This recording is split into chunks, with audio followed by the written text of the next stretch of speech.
आज हम कक्षा 12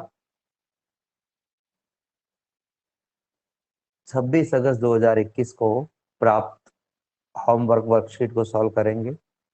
ये होमवर्क वर्कशीट पार्ट नंबर 6 है, छठा हिस्सा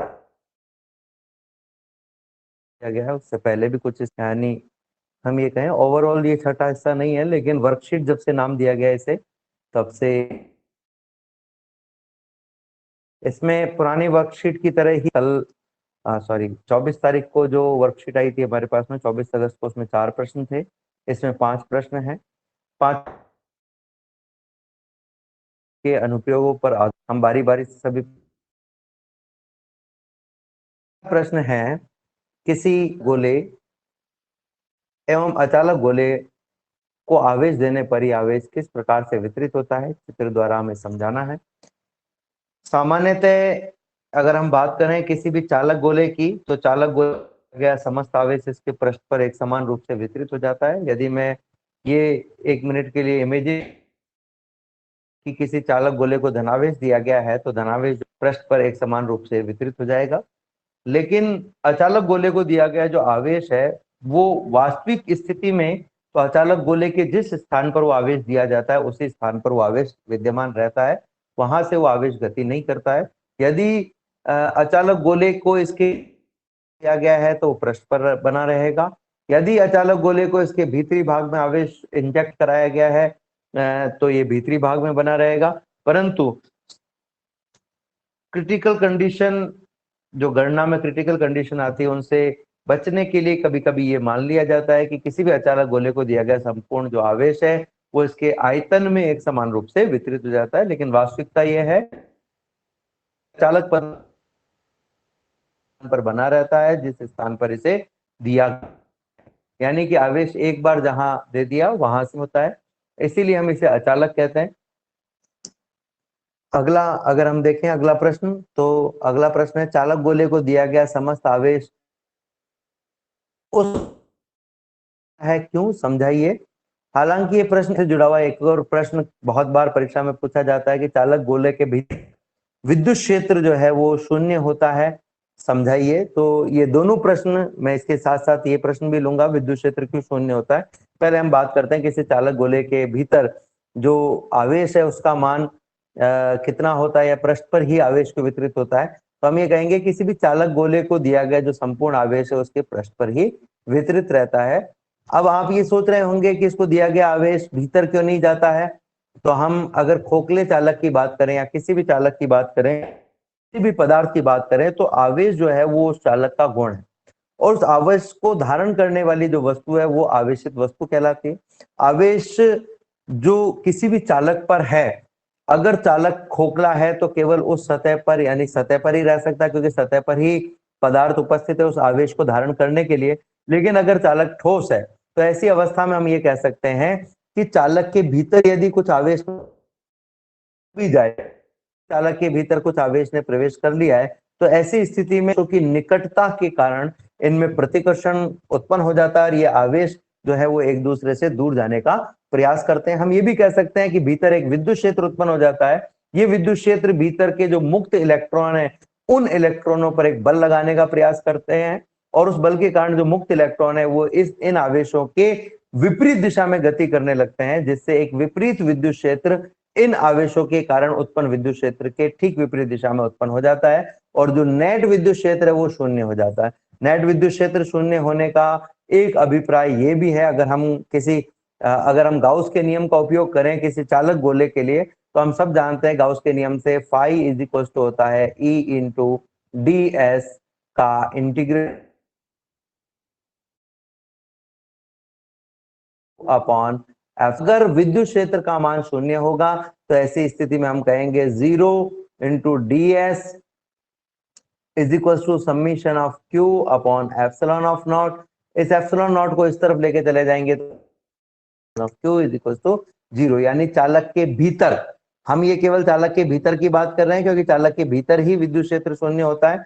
तो चालक के भीतर विद्युत क्षेत्र शून्य है तो हम गाउस के नियम से कह सकते हैं कि जो अतिरिक्त आवेश है उसका मान भी शून्य होगा। यहाँ अतिरिक्त आवेश का अभिप्राय धनावेश और ऋणावेश को जोड़ने पर प्राप्त आवेश से है। अगर मान लीजिए किसी के पास में 3 कूलाम धनावेश है और 5 कूलाम ऋणावेश है, तो इन दोनों को अगर हम जोड़े तो हमारे पास में माइनस का 2 कूलाम आवेश प्राप्त होगा, यानी ऋणात्मक प्रकृति का 2 कूलाम आवेश प्राप्त होगा। ये जो ऋणात्मक प्रकृति का 2 कूलाम ही अतिरिक्त आवेश कहा जाता है। तो हम मोटे मोटे तौर पर ये कह सकते हैं कि किसी चालक गोले को दिया गया आवेश इसके पृष्ठ पर ही रहता है, लेकिन यदि कुछ आवेश भीतर चला भी जाए तो इन आवेशों के समान सजातीय आवेश होने के कारण के मध्य अत्यधिक प्रतिकर्षण होने लगता है और ये एक दूसरे को प्रतिकर्षित करके दूर धकेलने का प्रयास करते हैं। और जितनी अधिकतम दूरी इनके मध्य की हो सकती है उसे ये पाने का प्रयास करते हैं और इसीलिए जो आवेश है वो भीतर नहीं रह करके पृष्ठ पर चले जाते हैं। तो इस प्रकार से हम इसे समझ सकते हैं। अब अगर इसी में मैं दूसरी बात को लूँ, जो विद्युत क्षेत्र की मैं बात कर रहा था, तो उसको भी हम ऐसे ही कह सकते हैं कि यदि चालक के भीतर कोई विद्युत क्षेत्र उत्पन्न हो जाए या बाह्य विद्युत क्षेत्र हम लगा दें जिसके कारण चालक के भीतर एक विद्युत क्षेत्र उत्पन्न हो जाए, तो ऐसी स्थिति में जो चालक है उसके मुक्त इलेक्ट्रॉनों पर एक बल लगेगा और वो मुक्त इलेक्ट्रॉन इस विद्युत क्षेत्र के विपरीत दिशा में तब तक गति करेंगे जब तक कि वे इस बाह्य विद्युत क्षेत्र के विपरीत दिशा में उत्पन्न नहीं कर दें और अंततः जो वो शून्य हो जाएगा। यह कार्य किसी भी में कुछ नैनो से, इसलिए कहा जाता है कि चालक को दिया गया संपूर्ण आवेश इसके चालक के भीतर नहीं रहता है और चालक विद्युत क्षेत्र का मान सदैव ही शून्य होता है। तो इस प्रकार से हम इसे समझ सकते हैं कि चालक को दिया गया संपूर्ण आवेश जो है वो चालक के पृष्ठ पर न रह करके, देखिए पर इसे हाईलाइट किया गया है, चालक को दिया आवेश उसके पृष्ठ पर ही रहता है। यदि चालक में कुछ आवेश भीतर आयन में चला जाए तो इस अतिरिक्त आवेश के कारण एक विद्युत क्षेत्र उत्पन्न हो जाता है, इससे असंतुलन उत्पन्न हो जाती है। कुछ नैनो सेकंड में या कुछ समय अंतराल में ही चालक के भीतर आवेश इस प्रकार से गति करते हैं कि आवेशों के मध्य जो प्रतिकर्षण है वो न्यूनतम हो सके और चालक के भीतर कोई अतिरिक्त आवेश नहीं रहे। यदि चालक के भीतर कोई अतिरिक्त आवेश होगा तो उनके मध्य प्रतिकर्षण होगा और यह आवेश प्रतिकर्षण के कारण एक दूसरे से अधिकतम दूरी पर जाने का प्रयास करेंगे, इसलिए पृष्ठ पर जमा हो जाते हैं। तो इस प्रकार से हम इसे समझ सकते हैं। फिर से एक बार मैं दोहरा देता हूं कि किसी भी चालक को जब कोई आवेश दिया जाता है तो इस आवेश के कारण एक विद्युत क्षेत्र उत्पन्न होता है और इस विद्युत क्षेत्र के कारण चालक के अंदर जो अतिरिक्त आवेश है उस पर एक बल कार्य करने लगता है। असंतुलन की अवस्था उत्पन्न हो जाती है, इसके कारण एक बल कार्य करने लगता है।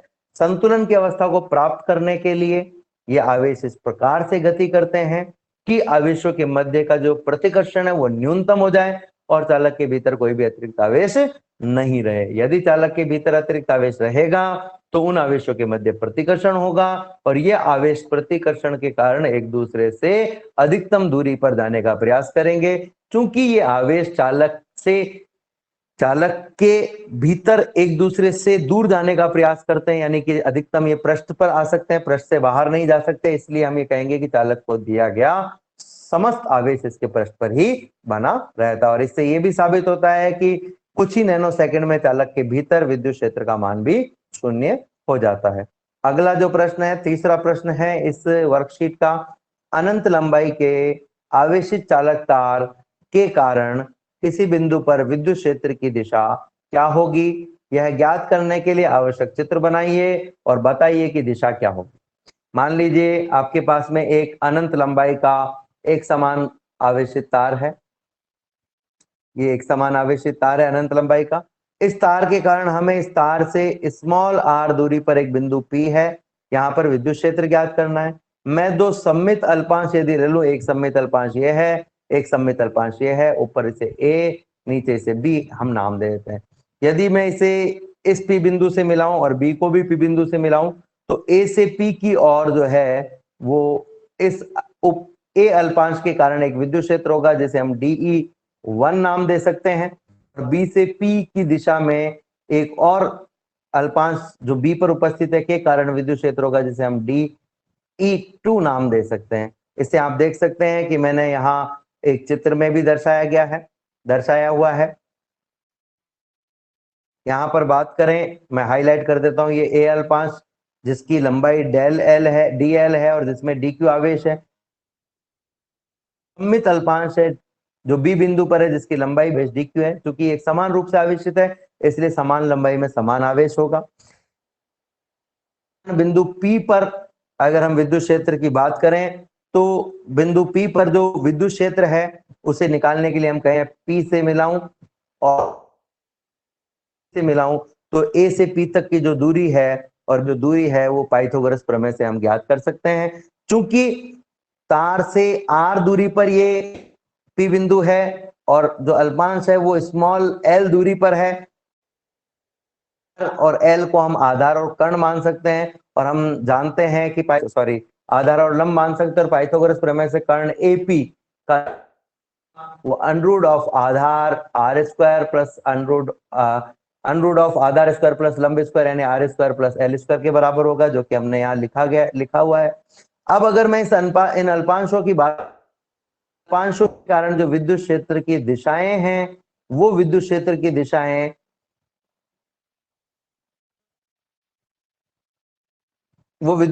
दिशाएं ए अल्पांश के कारण जो विद्युत क्षेत्र है वो DE1 दिशा में और दूसरा जो है वो DE2 दिशा में।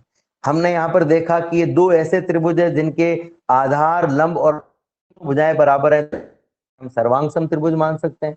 सर्वांग संगत कोण बराबर होते हैं, तो ये कोण अगर थीटा है तो ये कोण भी थीटा के सामने वाला जो कोण है वो शीर्षाभिमुख कोण कहलाता है, यानी ये कोण भी थीटा होगा। इसी प्रकार से इस थीटा के सामने वाला ये कोण भी थीटा होगा। अगर हम DE1 और DE2 की बात करें और इनके मान ज्ञात करने का प्रयास करें तो DE1 का जो, क्योंकि DE1 एक छोटा मान सकते हैं, बिंदु आवेश के कारण विद्युत क्षेत्र की जो तीव्रता का सूत्र होता है वो होता है K, चेंज कर लेता हूं मैं, K DQ1, जो दूरी है A से उसका स्क्वायर हमें लेना है, क्योंकि जो हम A बिंदु पर जो अल्पांश है उसकी बात कर रहे हैं, तो दूरी जो है वो है R square plus L square का, उसका स्क्वायर करना है कि अंडरूट का स्क्वायर हम होता है, सूत्र पास में होता है किसी बिंदु आवेश के लिए K अपॉन R स्क्वायर। काम में लिया है Q की जगह अल्पांश आवेश DQ है और R की जगह वर्ग हमें लेना है, तो दूरी है under root of R square plus L square का वर्ग, तो अंडरूट का जो चिन्ह है वो हट जाएगा और अंडरूट का चिन्ह हट जाएगा तो आपके पास में आ जाएगा K R square plus L square. इसी प्रकार से अगर मैं अल्पांश B, जो B पर है उस अल्पांश के कारण विद्युत क्षेत्र की गणना करना चाहूं तो हम कहेंगे इसके कारण विद्युत क्षेत्र की गणना हो E2 बराबर K, आवेश का मान D के पास में कम आवेश होता है, छोटा आवेश होता है, इसलिए इसे बिंदु आवेश मान सकते हैं। तो बिंदु आवेश का ही सूत्र बटा दूरी का वर्ग, दूरी है अंडरूट ऑफ R स्क्वायर का वर्ग, तो जब अंडरूट का वर्ग करेंगे तो अंडरूट हट जाएगा, तो ये अंडरूट यहाँ से हट गया हमारे पास में। तो इस प्रकार से हमारे पास समीकरण DE1 और DE2 के दोनों के समीकरण हमारे पास में आ गए हैं। D1 और D2 के समीकरणों को ध्यान से देखें तो ये दोनों परिमाण में समान है, की दिशा जो है वो A से P की ओर है और D2 की जो दिशा है वो B से P की ओर है। ये जो दिशा है A से P की ओर और ये B से P की ओर, दोनों परिमाण में तो समान है लेकिन दिशाएं समान नहीं है। अब अगर D ऊपर की ओर होगा, की ओर ले जाने पर, इस रेखा पर ले जाने पर शून्य हो जाता है, तो यहाँ इसका कॉस घटक होगा। D1 कॉस की ओर ले जाने पर इसका नीचे के, मैंने कॉस लिख दिया है यहाँ पर,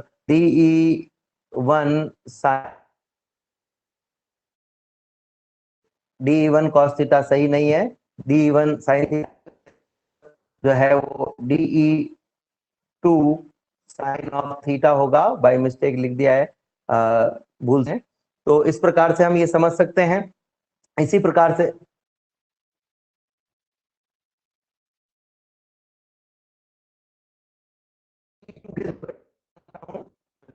दो घटकों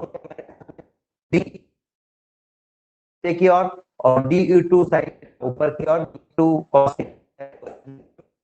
और DE2 साइन थीटा इस दिशा में होगा। अगर आप इन घटकों को ध्यान से देखें तो D cos थीटा एक ही दिशा में होने के कारण जुड़ जाएगी, E1 sin थीटा और DE2 sin थीटा एक दूसरे के घटक एक दूसरे को निरस्त कर देंगे, DE1 cos theta, DE2 sin theta और DE1 sin थीटा, ये दोनों एक दूसरे को जब निरस्त कर देंगे तो जो परिणामी विद्युत क्षेत्र और शक्ति घटकों के कारण जो दिशा है वो है बाहर की और अगर यही तार ऋणावेशी तो भीतर की ओर। तो इस प्रकार से हम विद्युत क्षेत्र की दिशा, फिर से दो घटक अगर हम इस तार पर लें और के कारण जो दूरियां होंगी P बिंदु से दोनों की दूरियां बराबर होंगी, क्योंकि अल्पांश बराबर लंबाई के हैं इसलिए इन अल्पांशों में जो आवेश है वो भी समान होगा और इस कारण इन दोनों का जो विद्युत क्षेत्र है DE1 और DE2 ये भी समान होगा। इस DE1 और DE2 के दो घटक हम ज्ञात करें तो DE1 का एक घटक DE1 cos थीटा तार के लंबवत दिशा में हमें प्राप्त होता है, जबकि DE1 sin थीटा, ये DE1 sin थीटा लिखना होगा, इसे DE1 sin थीटा ये हमें नीचे की ओर प्राप्त हो रहा है स्क्रीन के हिसाब से अगर हम देखें तो। इसी प्रकार से DE2 के भी दो घटक होंगे, DE2 cos थीटा तार के लंबवत बाहर की ओर और DE2 sin थीटा, यहाँ पर भी गलती से लिखा हुआ है DE2 sin थीटा ये ऊपर की ओर होगा। तो DE1 और DE2 के sin थीटा वाले घटक बराबर हैं, विपरीत हैं, एक दूसरे को निरस्त कर देते हैं, जबकि cos थीटा वाले घटक जो हैं वो एक ही दिशा में होने के कारण जुड़ जाते हैं। जब ये घटक जुड़ जाएंगे तो जो परिणामी विद्युत क्षेत्र की दिशा होगी वो इन दोनों घटकों के कारण ही होगी। तो इस प्रकार से हम परिणामी विद्युत क्षेत्र की दिशा ज्ञात कर सकते हैं। अगर हम इससे आगे चलें, अगले प्रश्न पर हम चलें, तो जो अगला प्रश्न है हमारा वो है कि चालक तार विद्युत क्षेत्र की दिशा और उस बिंदु की चालक तार से दूरी के मध्य आरेख हमें बनाना है, यानी E और R के मध्य ग्राफ बनाना है। किसी भी अनंत लंबाई के चालक तार के कारण विद्युत क्षेत्र की तीव्रता का सूत्र होता है E बराबर lambda upon 2 pi epsilon not into R, और अगर सदिश रूप में लिखना चाहे तो R कैप भी आप लिख दीजिए। यहाँ पर हम देख रहे हैं कि E is proportional to 1 upon R, यानी कि E जो है वो R की व्युत्क्रमानुपाती है। तो व्युत्क्रमानुपाती वाला ग्राफ हमें यहाँ पर बनाना पड़ेगा, तो ये ग्राफ यहाँ पर बनाया गया है। इस ग्राफ की एक खास बात आप देख रहे होंगे कि इस ग्राफ को ना तो E अक्ष पर मिलाया गया है ना ही R अक्ष पर, क्योंकि E का मान तब शून्य होगा जब R का मान अनंत हो और R का मान तब शून्य होगा, R का मान अगर शून्य है तो E का मान जो है वो हमें प्राप्त नहीं होगा, अनंत प्राप्त होगा इस सूत्र के अकॉर्डिंग, इसलिए इसे नहीं मिलाया गया है। इसी प्रकार से अगर मैं इसका उल्टा कर दूं कि E का मान मैं शून्य ले लूं तो ऐसा केवल R बराबर अनंत पर हो सकता है, इसलिए इसे दोनों जगह दोनों ही स्थानों पर मिलाया हुआ नहीं है, इसे छोड़ा हुआ है, मतलब ये अनंत पर जाकर के मिलेंगे। और इस ग्राफ को देख करके भी ये पता लगाया जा सकता है कि is proportional to 1 upon R। इस वर्कशीट का डेरिवेशन भी है, इंपॉर्टेंट है, परीक्षा में आता है। प्रश्न है अनंत लंबाई के चालक तार के कारण किसी बिंदु पर विद्युत क्षेत्र की तीव्रता ज्ञात करने के लिए आवश्यक चित्र बनाइए और तीव्रता की गणना कीजिए। तो इसके लिए हमें जो प्रश्न संख्या 2 में हमने याद करने के लिए चित्र बनाया था और डिस्क्रिप्शन वो एज इट इज इसमें हमें यूज में लेना है, तो इसलिए मैंने नहीं लिखा है, इसको मैंने थोड़ा सा छोड़ दिया है। अब अगर इससे आगे हम चलें तो गाउस के नियम को उपयोग में लेने के लिए हमें एक बंद काल्पनिक पृष्ठ मानना पड़ेगा। तो मान लेते हैं कि एक अनंत लंबाई का एक समान आवेशित तार है, इसके एल भाग को यदि हम एक बेलनाकार गाउसीय पृष्ठ में बंद मान लें, अनंत लंबाई के तार के एल लंबाई के हिस्से को यदि हम एक बेलनाकार गाउसीय पृष्ठ में बंद मान लें, जिस बेलनाकार गाउसीय पृष्ठ का जो अक्ष है वो ये तार स्वयं हो और इसकी जो त्रिज्या है वो उस बिंदु की दूरी के बराबर हो जिस बिंदु पर आपको विद्युत क्षेत्र ज्ञात करना है। तो यदि R दूरी पर विद्युत क्षेत्र ज्ञात करना है तो इसकी त्रिज्या R के बराबर होनी चाहिए, जिससे बिंदु इस बेलनाकार गाउसीय पृष्ठ के वक्र भाग पर उपस्थित हो जाए। अगर मैं इस बेलनाकार भाग की बात करूं तो इसके अंदर केवल L लंबाई का तार है जो एक समान रूप से आवेशित है। हम सब जानते हैं आवेश घनत्व की परिभाषा से लैम्डा, केवल L लंबाई के तार के लिए हम कह रहे हैं लैम्डा बराबर होगा summation of Q upon epsilon of not, तो अपॉन L, तो summation of Q is equal to हो जाएगा आपके पास में लैम्डा इंटू L। ये सिर्फ हम L लंबाई के तार के लिए, यानी कि बेलन के अंदर जो तार का भाग बनता है उसके लिए हम बात कर रहे हैं। गाउस के नियम से अगर हम देखना चाहें तो गाउस का नियम कहता है phi is equal to summation of Q upon epsilon not. Summation of Q का मान लैम्डा एल है, ये हमने यहां पर रख दिया है। अब अगर हम तीनों पृष्ठों से S1 पृष्ठ, S2 पृष्ठ और S3 पृष्ठ से अलग अलग फ्लक्स निकालना चाहें, क्योंकि किसी भी आकृति में जितने पृष्ठ होते हैं उन सभी से अलग अलग फ्लक्स हमें ज्ञात करना होता है।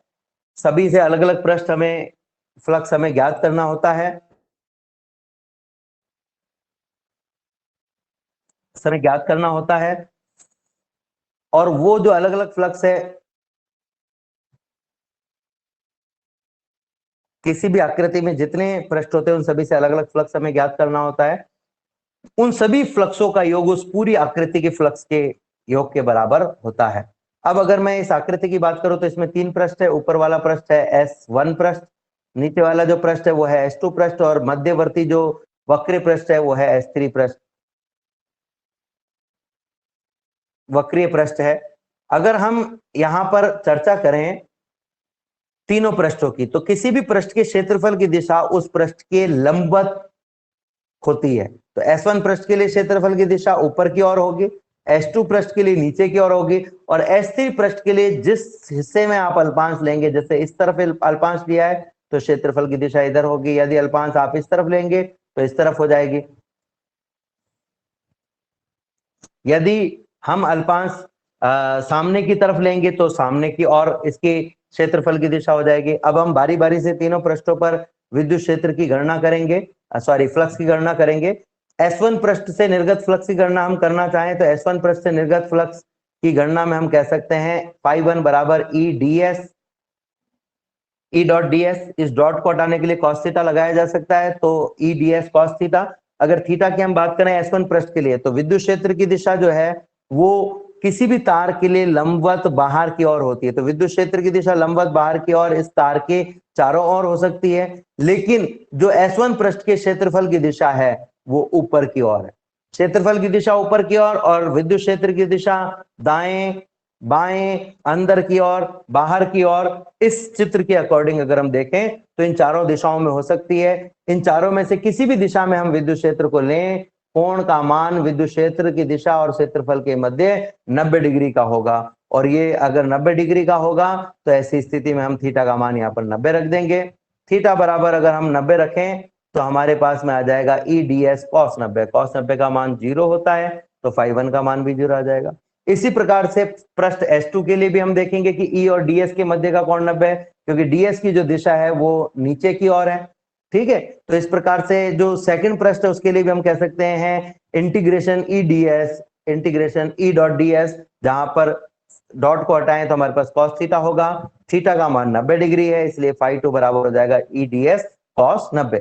तीसरे पृष्ठ की अगर हम बात करें तो तीसरे पृष्ठ के लिए जो विद्युत क्षेत्र की दिशा है वो सदैव तार के लंबवत बिंदु की ओर होती है। और अगर तार धनात्मक आवेशित है तो बाहर की ओर, और ऋणात्मक आवेशित है तो अंदर की ओर। क्योंकि हमने तार को धनात्मक आवेशित माना है तो हम कहेंगे तार के लंबवत बाहर की ओर, तार के लंबवत बाहर की ओर होगी ये दिशा। ये क्षेत्रफल की दिशा हो, विद्युत क्षेत्र की दिशा हो गई। अब चूंकि अल्पांश हमने यहीं पर लिया है तो क्षेत्रफल की दिशा भी इधर होगी। मान लीजिए कि आपके पास में ये गाउसीय पृष्ठ है, ये तार है। अगर आप अल्पांश इधर लेते हैं तो हम कहेंगे तार के लंबवत बाहर की ओर ये विद्युत क्षेत्र की दिशा हो गई, और पृष्ठ के लंबवत ये क्षेत्रफल की दिशा हो गई। यानी विद्युत क्षेत्र और क्षेत्रफल की जो दिशाएं हैं वो एक ही दिशा में होगी, तो इनके मध्य का जो कोण होगा वो 0 आपके पास में आ जाएगा।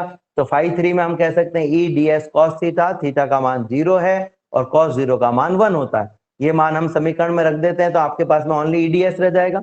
चूंकि बेलनाकार गाउसीय पृष्ठ के जो वक्रीय पृष्ठ है, यानी बीच वाला जो पृष्ठ है, इसके प्रत्येक बिंदु की दूरी तार से एक समान है, तार एक समान रूप से आवेशित है, इसलिए हम कह सकते हैं कि विद्युत क्षेत्र का मान कांस्टेंट होगा और इसे बाहर निकाला जा सकता है। तो विद्युत क्षेत्र को बाहर निकाल लिया है, अंदर रह गया integration of ds for S3, यानी S3 वक्र पृष्ठीय भाग का कुल क्षेत्रफल। इसे आप कहेंगे वक्र पृष्ठीय भाग का कुल क्षेत्रफल। बेलन के वक्र पृष्ठीय कुल क्षेत्र का कुल क्षेत्रफल, वक्र पृष्ठीय भाग का कुल क्षेत्रफल जो होता है वो होता है 2 पाई आर एल। तो E into 2 pi R L, ये φ3 का मान हमारे पास में आ गया। अगर हमें कुल फ्लक्स निकालना है तो φ1 φ2 और φ3 को जोड़ दीजिए, तो φ बराबर आ जाएगा 0 0 E into 2 pi R L. ठीक है, अब फाई का मान जो समीकरण 1 में हमने निकाला था लैम्डा एल अपॉन एप्सिलॉन 0, वो हम यहाँ रख देते हैं। तो देखते हैं हम, ये हमने पिछले भाग में निकाला हुआ है। यहाँ पर आप देख सकते हैं फाई का मान ही हमने निकाला lambda L upon epsilon not. तो यहाँ पर ये मान हमने रख दिया, तो देखिए एल से एल कैंसिल हो गया, रह गया आपके पास में lambda upon epsilon not E into 2 pi R. यहाँ से 2 पाई आर को नीचे ले आएंगे तो हो जाएगा lambda upon 2 pi R epsilon not बराबर ई, या इसको रिवर्स करके भी लिखे तो ई बराबर lambda 2 pi R epsilon not. यदि सदिश रूप में लिखा जाए तो हमने देखा था कि ई की दिशा आर की दिशा में होती है, यानी कि तार को बिंदु से मिलाने वाली रेखा की दिशा में होती है। हम इस समीकरण को, जो समीकरण ये लिखी गई है, इस समीकरण को ई बराबर lambda upon 2 pi epsilon not R, इसको 2 से ऊपर और 2 से नीचे गुणा कर दें तो ऊपर गुणा करने पर 2 लैम्डा आ जाएगा, नीचे गुणा करने पर 2 पाई एप्सिलॉन नॉट की जगह 4 पाई एप्सिलॉन नॉट आ जाएगा। 1 upon 4 pi epsilon not 2 lambda upon R, हम सब जानते हैं 1 अपॉन 4 पाई एप्सिलॉन नॉट को हम के लिख सकते हैं, तो के इंटू 2 लैम्डा अपॉन आर। चूंकि ई लैम्डा के प्रोपोर्शनल है, यानी ई और लैम्डा के मध्य का ग्राफ एक सरल रेखा प्राप्त होगा, और ई जो है वो आर के इनवर्सली प्रोपोर्शनल है, तो इसके लिए जो ग्राफ है वो कुछ इस प्रकार से प्राप्त होगा जैसा कि आपको स्क्रीन पर दिखाई दे रहा है। इस प्रकार से हम 26 अगस्त को प्राप्त हुई हमारी इस वर्कशीट को आसानी से सॉल्व कर सकते हैं। उम्मीद करता हूं आपको ये समझ में आया होगा। धन्यवाद।